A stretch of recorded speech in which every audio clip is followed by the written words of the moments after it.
किसान भाइयों, गर्मियों में टमाटर की खेती किसी बिजनेस से कम नहीं है। यदि गर्मियों में अप्रैल महीने से अगस्त और जुलाई महीने तक टमाटर की फसल तैयार रहे और ठीक ठाक पैदावार हो जाए तो मात्र 4 से 5 महीनों में 1 एकड़ जमीन से 4 से 6 लाख रुपए आसानी से कमाए जा सकते हैं।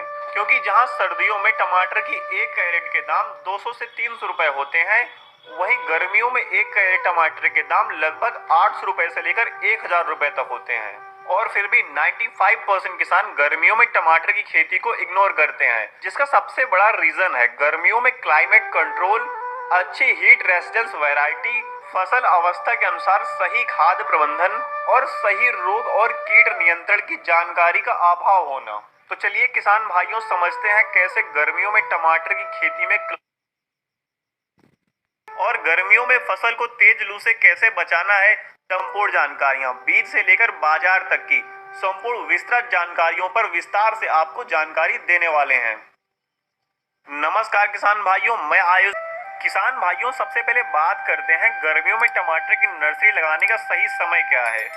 वैसे तो आप टमाटर की नर्सरी गर्मियों के लिए दिसंबर महीने से लेकर फरवरी महीने तक कभी भी डाल सकते हैं, लेकिन टमाटर को रोग और बीमारियों से बचाने और बढ़िया पैदावार समय से लेने के लिए इसकी नर्सरी दिसंबर महीने से लेकर 10 जनवरी तक डाल दिया जाए और 15 जनवरी से 15 फरवरी के बीच इसकी ट्रांसप्लांटिंग कर दी जाए, ताकि फरवरी से लेकर 15 मार्च तक अनुकूल तापमान में टमाटर के पौधे का अच्छी तरीके से विकास हो सके और अच्छी तरीके से फल फूल लग सके। इस समय नर्सरी डालने में इसके अलावा भी आपको कई फायदे और मिलते हैं, जैसे पहला, अनुकूल तापमान में भरपूर फ्रूट सेटिंग और अच्छा पौध विकास, और दूसरा, नॉर्मल टेम्परेचर पे सकिंग पेस्ट का यानी रस चूसक कीट का अटैक कम होता है। इसके अलावा इस समय तेज गर्म हवाओं का रुख बहुत कम होता है, जिससे फूल फल गिरने की समस्या कम होती है। किसान भाइयों, गर्मियों के मौसम में टमाटर लगाते समय ये मानकर चलिए कि लास्ट अप्रैल तक जितने टमाटर के फूल फल लग जाएंगे वही आपका मेन प्रोडक्शन होगा। और वहीं यदि इसके आगे टेम्परेचर ठीक ठाक रहा, 32 से 38 डिग्री सेल्सियस तक रहा, तो 10 से 15% फूल फल और लग जाएंगे। अब यदि 15 जनवरी से लेकर 15 फरवरी तक टमाटर की रोपाई करना है तो इसकी नर्सरी हमें दिसंबर और जनवरी महीने में तैयार करना है, जो कि बहुत सारे किसानों को लगता है कि इस समय टमाटर की नर्सरी तैयार करना बहुत ही मुश्किल काम है। तो किसान भाइयों, चलिए आपको समझाते हैं कैसे आप इस मौसम में बहुत आसान तरीके से टमाटर की नर्सरी तैयार कर सकते हैं। इसके लिए किसान भाइयों 3 फीट चौड़ी और आवश्यकता अनुसार लंबी बेड बनाकर गोबर की सड़ी भुरभुरी खाद को मैंग्रोजेब या फिर किसी दूसरे फंगीसाइड से ट्रीट करके बेड को अच्छी तरीके से समतल बना दीजिएगा। और इसके बाद ऊपर से बीज डाल के 40% गोबर की सड़ी खाद और 60% मिट्टी को मिलाकर अच्छी तरीके से कूट कर भुरभुरा बना लीजिएगा और इसका फंगल ट्रीट कर लीजिएगा। और यदि नर्सरी में किसी रेंगने वाले कीट जैसे दीमक या फिर किसी दूसरे कीट को आने की संभावना है तो वहां पे आप पिप्रोनिल 0.3% ग्रेनुअल फॉर्म में 3 ग्राम प्रति स्क्वायर फीट के हिसाब से डाल दीजिएगा। जिसके बाद टमाटर के बीज को डालकर मिलाई गई गोबर की खाद और मिट्टी के मिश्रण को अच्छी तरीके से मिलाकर बीज को ढक दीजिएगा। और इसके बाद इसको हजारे या फिर किसी स्प्रेयर पंप की सहायता से अच्छी तरीके से सींच दीजिएगा। और मिट्टी का टेम्परेचर सर्दियों में कम होने से बचाने के लिए इसको जूट के बोरे से ढक दीजिए। याद रहे, यहाँ पे किसी भी प्रकार का आपको पुआल जैसे धान का पैरा वगैरह यूज नहीं करना, क्योंकि इससे नर्सरी में फंगस लगने का डर रहता है और पौध गलन की समस्या हो सकती है। आप टमाटर की नर्सरी को पाले से बचाने के लिए जल्दी और अच्छे जर्मिनेशन के लिए इसको हमें पॉलीथीन से ढकना पड़ेगा। इसके लिए 20 से 25 mm मोटी तार के 4.5 फीट के टुकड़े करके सी आकार में मोड़ के बेड के दोनों साइड 2-2 फीट की दूरी पर जमीन में दबा दीजिएगा और ब्लैक कलर की पॉलीथीन से अच्छी तरीके से ढक दीजिएगा। जिसके बाद ना तो अंदर की हवा बाहर जा सके और ना ही बाहर की हवा अंदर आ सके। और इस पॉलीथीन को तब तक ढककर रखना है जब तक पूरी तरीके से जर्मिनेशन ना हो जाए। लगभग 5 से 6 दिनों में बहुत अच्छी तरीके से जर्मिनेशन हो जाएगा। जब इसका अच्छी तरीके से जर्मिनेशन हो जाए तब दिन के समय में धूप में पॉलीथीन को हटा दीजिएगा और रात में पाले से बचाने के लिए ढक दीजिएगा।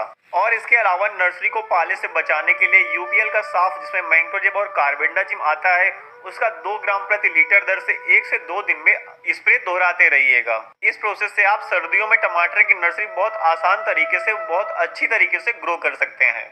अब किसान भाइयों, बात करते हैं गर्मियों के लिए अच्छी हीट रेजिस्टेंस वैरायटियों के बारे में। इस समय गर्मियों के लिए सबसे पॉपुलर वैरायटी और सबसे सक्सेसफुल वैरायटियों में है सिंजेंटा की 6242, सिंजेंटा की 1057, सैमनीज की अंसल वैरायटी, सिंजेंटा का साहो 3150 और बीएफएस ननहेम्स की आर्या वैरायटी शामिल है। किसान भाइयों, अब बात करते हैं गर्मियों में टमाटर की खेती करने के लिए सबसे उपयुक्त मिट्टी कौन सी है। जैसे सर्दी और बारिश के मौसम में अच्छे जल निकास और सामान्य जल धारण क्षमता वाली मिट्टी उपयुक्त होती है, वैसे ही गर्मियों के मौसम के लिए अच्छे जल निकास और अच्छे जल धारण क्षमता वाली यानी जो मिट्टी पानी को रोक कर रखती हो, नमी रोक कर रखती हो, उस प्रकार की मिट्टी में टमाटर की खेती बहुत अच्छे तरीके से की जा सकती है। अब अगली महत्वपूर्ण बात आती है खेत की तैयारी को लेकर। किसान भाइयों, टमाटर की रोपाई करने से कम 1 महीने पहले खेत की अच्छी तरीके से जुताई करके छोड़ दीजिएगा और 4 से 5 ट्राली गोबर की खाद प्रति एकड़ दर से खेत में डालकर अच्छी तरीके से मिलाकर खेत को भुरभुरा बना दीजिएगा और बेसल डोज के रूप में 25 किलोग्राम नाइट्रोजन, 25 किलोग्राम फास्फोरस और 12 किलोग्राम पोटेशियम, जिसके लिए आप 70 kilogram DAP, 30 kilogram urea, 20 kilogram MOP या फिर 55 kilogram urea, 155 kilogram single super phosphorus और 20 किलोग्राम एमओपी यानी म्यूरेट ऑफ पोटास, साथ में 5 किलोग्राम पिप्रोनिल 0.3% खेत की अंतिम जुताई या फिर बेड बनते समय दे सकते हैं। किसान भाइयों, एक बात का हमेशा याद रखिए कि टमाटर की फसल चाहे गर्मी में करें, चाहे सर्दी में करें और चाहे बारिश में करें, हमेशा टमाटर की खेती बेड पर मल्चिंग लगाकर करें। इसके आपको बहुत सारे बेनिफिट्स देखने को मिलते हैं। यदि आपके पास सिंचाई के लिए ड्रिप इरिगेशन सिस्टम नहीं है तो भी आप मल्चिंग पर बेड बनाकर खेती कर सकते हैं। बेड बनाते समय बेड से बेड की दूरी लगभग 4.5 से 4 फीट और बेड की चौड़ाई लगभग 2.5 फीट और बेड की ऊंचाई 8 इंच से लेकर 10 इंच तक कर सकते हैं। टमाटर की फसल में 20 से 25 माइक्रोन मोटाई की मल्चिंग शीट का प्रयोग आप कर सकते हैं और वहीं 1 एकड़ खेत के लिए 400 मीटर लंबे 7 से 8 बंडल मल्चिंग की आवश्यकता होती है। अब बात आती है टमाटर की ट्रांसप्लांटिंग यानी रोपाई करने की। किसान भाइयों, गर्मियों में टमाटर के पौधे में कम बढ़वार होती है, इसलिए सिंगल लाइन लगाने के लिए plant to plant distance 1 feet और डबल लाइन लगाने के लिए plant to plant distance 1.5 feet zigzag रखना चाहिए। और इसी समय खेत का क्लाइमेट कंट्रोल करने के लिए एक काम और करना है। खेत के चारों ओर बाजरे या फिर गन्ना घास की 3 से 4 फीट चौड़ी लाइन जरूर लगाएं, जिससे गर्मियों में तेज गर्म हवाओं का प्रभाव फसलों पर कम किया जा सके। टमाटर की रोपाई करने के बाद पौध को मरने से बचाने के लिए रोपाई के दूसरे दिन 400 ग्राम ह्यूमिक एसिड और 500 ग्राम मैंक्रोजेब को 400 लीटर पानी में मिलाकर जड़ों में ड्रिंचिंग करें और इसी प्रकार चौथे दिन 400 ग्राम ह्यूमिक एसिड और 2 किलोग्राम एनपीके 19-19-19 400 लीटर पानी में मिलाकर ड्रिंचिंग दोबारा करें। इसी प्रकार टमाटर के अच्छे पौध विकास और तेजी से बढ़वार के लिए एनपीके 19-19-19 3 से 4 किलोग्राम प्रति 400 लीटर पानी में मिलाकर 12 दिनों तक 3 से 4 दिनों के अंतराल पर ड्रिंचिंग कर सकते हैं। इससे तेजी से टमाटर की जड़ें बनेंगी और पौधों में नई नई शाखाएं बनेंगी और तेजी से विकास होगा। अब बात आती है ट्रांसप्लांटिंग के बाद फर्टिगेशन शेड्यूल की, यानी हमें पौधरोपण के बाद कब और कौन सी खाद कितने मात्रा में देना है। किसान भाइयों, इसको समझने के लिए हमने फसल अवधि को 4 भागों में बांट दिया है, जिसमें पहला भाग है ट्रांसप्लांटिंग यानी पौध रोपाई की अवस्था, दूसरा वेजिटेटिव ग्रोथ स्टेज यानी वनस्पतिक विकास अवस्था, तीसरा फ्लावरिंग एंड फ्रूटिंग स्टेज यानी फूल और फल बनने का समय, और चौथा लास्ट हार्वेस्टिंग पीरियड यानी जब आपके फल पककर तोड़ने की अवस्था में आ जाते हैं। इन 4 स्टेज के अनुसार हम बहुत आसानी से फर्टिगेशन शेड्यूल समझ सकते हैं। पहला यानी पौधरोपण की अवस्था, इस समय पौधे को नाइट्रोजन, फास्फोरस और पोटेशियम तीनों की बराबर मात्रा में आवश्यकता होती है, जिसके लिए हम एनपीके 19-19-19 को 3 किलोग्राम प्रति एकड़ दर से 1 से 12 दिन की फसल अवस्था में ड्रिप के माध्यम से चला सकते हैं और साथ में अच्छे जड़ों के विकास के लिए ह्यूमिक एसिड 250 ग्राम प्रति एकड़ दर से दे सकते हैं।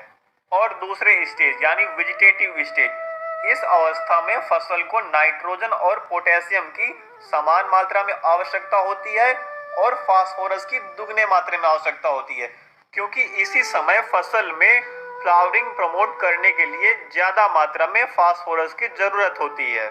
इस समय 12 से 30 दिनों की फसल अवस्था में 15-30-15 एनपीके 3 किलोग्राम प्रति एकड़ दर से और माइक्रोन्यूट्रिएंट 250 ग्राम प्रति एकड़ दर से 4 से 5 दिनों के अंतराल में चला सकते हैं। तीसरे स्टेज यानी फ्लावरिंग एंड फ्रूटिंग स्टेज यानी 25 से लेकर 40 से 45 दिनों की अवस्था में शुरुआती समय में फूल बनते समय 1261 एनपीके का 3 किलोग्राम प्रति एकड़ दर और बोरॉन 250 ग्राम प्रति एकड़ दर से चलाना है।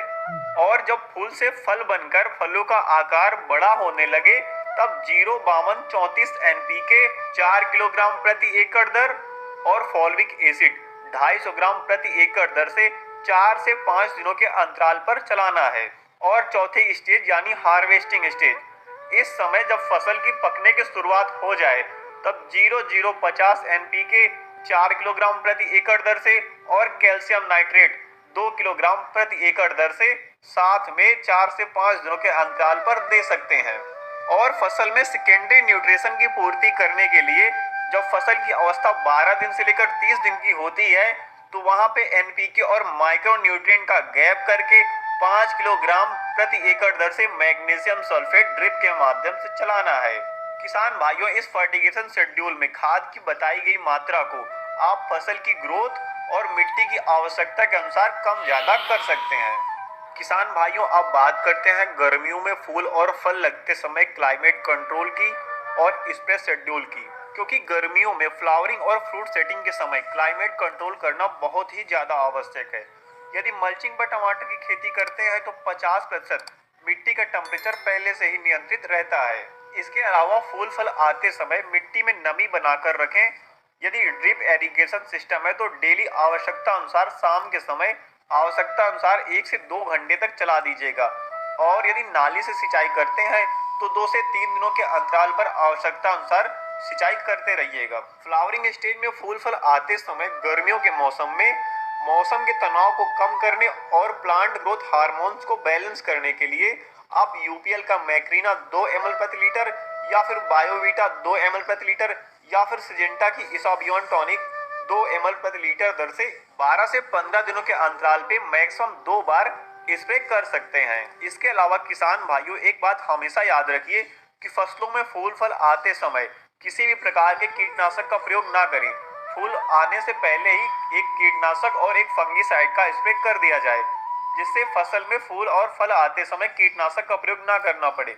और यदि करने की आवश्यकता है तो हमेशा ग्रीन लेवल इंसेक्टिसाइड का ही प्रयोग करें, जैसे सिंजेंटा का प्रोक्लैम, डॉव एग्रोसाइंस का डिलीगेट, डॉव एग्रोसाइंस का ट्रेसर जैसे कीटनाशकों का ही प्रयोग करें और किसी भी प्रकार के पाउडर फॉर्म के फंगीसाइड का प्रयोग ना करें। हमेशा लिक्विड फॉर्म के फंगीसाइड का प्रयोग करें। अब बात करते हैं टमाटर में लगने वाले रोग और कीट नियंत्रण के बारे में, जिसमें सबसे पहले बात करते हैं अर्ली ब्लाइट यानी अगेती झुलसा के बारे में। अगेती झुलसा के लक्षण नर्सरी एवं पौधरोपण के बाद खेतों पर पत्तियों में छोटे छोटे धब्बों के रूप में दिखाई देते हैं और प्रभावित पत्तियां पीली होकर धीरे धीरे करके गिरने लगती हैं और संक्रमण का प्रभाव ज्यादा फैलने पर फल सड़कर गिरने लगते हैं, जिसका बहुत बड़ा नुकसान किसान को उठाना पड़ता है। अगेती झुलसा एक प्रकार का फफूंद जनित रोग है जो तापमान में अत्यधिक गिरावट और आर्द्रता बढ़ने पर फैलता है। इसके नियंत्रण के लिए कॉपर ऑक्सीक्लोराइड 50% WP फॉर्म 2 ग्राम प्रति लीटर दर से प्रयोग कर सकते हैं। इसके अलावा एजॉक्सीस्ट्रोबिन प्लस टेबुकोनाजोल का 1 ml प्रति लीटर दर से छिड़काव कर सकते हैं। टमाटर की दूसरी बीमारी आती है लेट ब्लाइट यानी पछेती झुलसा।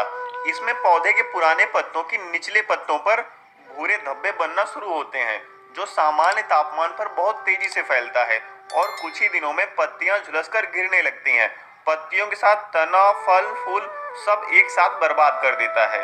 इसके नियंत्रण के लिए मेटालैक्सिल 4% प्लस मैंगोजेब 64% 2 ग्राम प्रति लीटर दर से या फिर डाइमेथोमॉर्फ 50% WP फॉर्म 1.5 ग्राम प्रति लीटर दर से किसी एक का स्प्रे कर सकते हैं।